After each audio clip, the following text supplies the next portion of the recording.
Et on commence avec le résultat d'hier soir. Oui, une rencontre hier, c'était à Toulouse, le duel entre le Japon et les Samoa. Succès court et non bonifié pour les Japonais, 28-22. Les Samoans ont réussi à arracher le bonus défensif malgré un carton rouge reçu.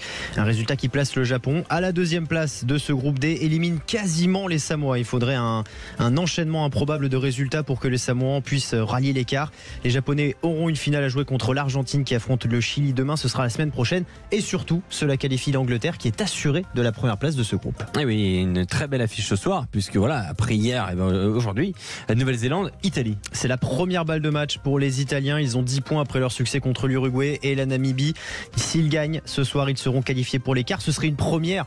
Pour le rugby italien, ce serait surtout un tremblement de terre puisque cela signifierait l'élimination au premier tour de la Nouvelle-Zélande. C'est impensable sur le papier, pourtant les Italiens veulent y croire. Thomas Holland sera titulaire à l'arrière et en conférence de presse, il évoque ce que représentent les All Blacks et cette potentielle qualification pour lui et l'Italie. Quand j'étais petit, je regardais l'Afrique du Sud et la Nouvelle-Zélande lors des matchs du Tri Nations. C'était mes équipes préférées.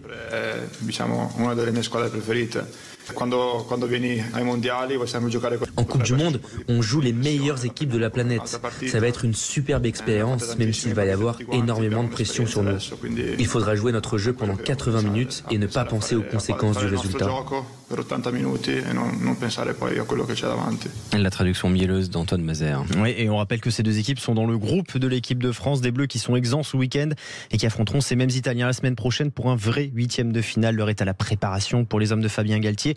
Toujours sans Antoine Dupont qui devrait reprendre l'entraînement ce dimanche. L'incertitude évidemment plane toujours sur le cas du capitaine qui s'est fait opérer la semaine dernière de sa fracture. Petit point de discipline désormais avec le cas d'Éric Dos Santos. Aucun lien. L'Uruguayen. Aucun lien. Qui est écopé d'un carton.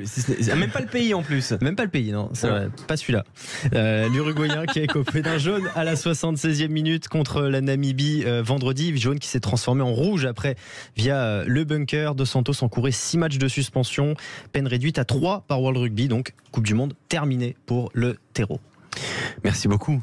Terreau qui est un oiseau. Exactement. Et oui, voilà. Non mais c'est vrai. Bah voilà. On apprend des choses avec la Coupe du Monde. Ah ben oui, mais c'est ça la Coupe du Monde de rugby.